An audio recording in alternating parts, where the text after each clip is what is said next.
পুলিশের অতর্কিত হামলায় আমরা 18 জন একসাথে অ্যারেস্ট হয়েছি।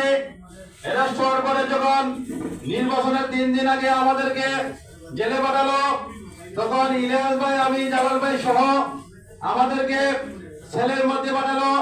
1 মাস 1 দিন ইলিয়াস ভাই সহ আমরা সেলের মধ্যে জেল কেটেছি। সেই দিনের দুঃখ কষ্টের কথা বলা যায় না। বড় ভাইয়ের মতন আমাকে স্নেহ ভালোবাসা দিয়ে 1 মাস একসাথে আমরা খেয়েছি, নামাজ পড়েছি। ইলিয়াস ভাইয়ের কথা বারবার মনে পড়ে যায়।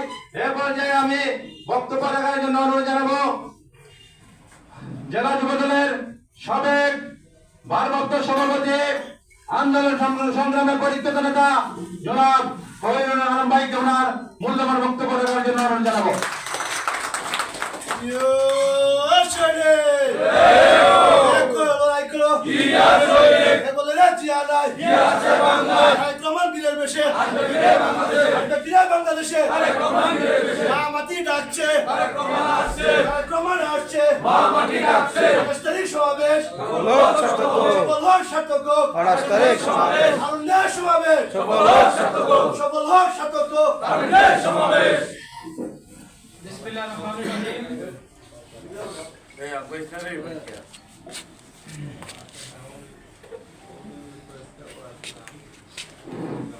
বিসমিল্লাহির রহমানির রহিম।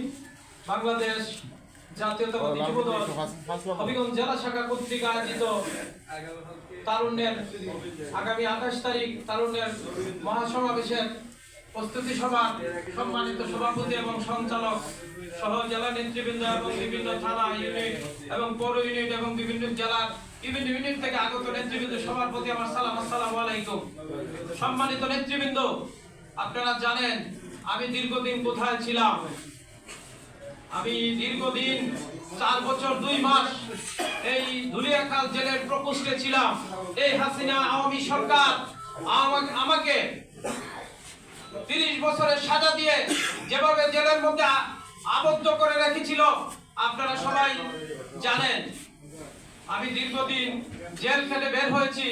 এই 5ই আগস্ট ছাত্র জনতার গণ অভ্যুত্থানের মাধ্যমে ফ্যাসিস্ট হাসিনা পতনের মধ্যে দিয়ে আমি আপনাদের সামনে কথা বলতে পারতেছি। মহান আল্লাহর দরবারে শুকরিয়া আদায় করছি এবং যার প্রচেষ্টায় আজকে এইখানে কথা বলতে পারতেছি, যে নেতা সর্বোচ্চ আইনি সহায়তার মাধ্যমে আমাকে সহযোগিতা করেছেন, সেই নেতা জনাব আহমেদ আলী মুকিব। আহমেদ আলী মুকিব সর্বোচ্চ আইনি প্রচেষ্টার মাধ্যমে আমাকে সহযোগিতা করেছেন। আমি আপনাদের সামনে কথা বলতে পারতেছি। আমি আমার ফ্যামিলির কাছে এসে এবং আপনাদের সাথে রাজনীতি করার অধিকার পেয়েছি।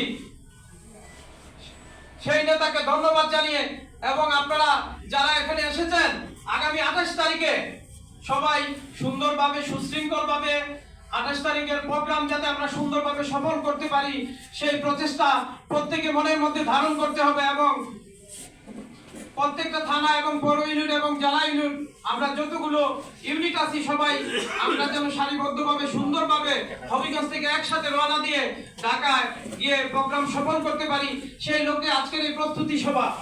সম্মানিত নেতৃবৃন্দ, ইনশাআল্লাহ আগামীতে আপনাদের সাথে আর সুন্দরভাবে দেখা হবে, মিছিল মিটিং এ কথা হবে এবং আগামী যাতে বাংলাদেশে একটা নির্বাচিত সরকার আসে এবং সবাই যাতে আমরা সুযোগ সুবিধা ভোগ করতে পারি।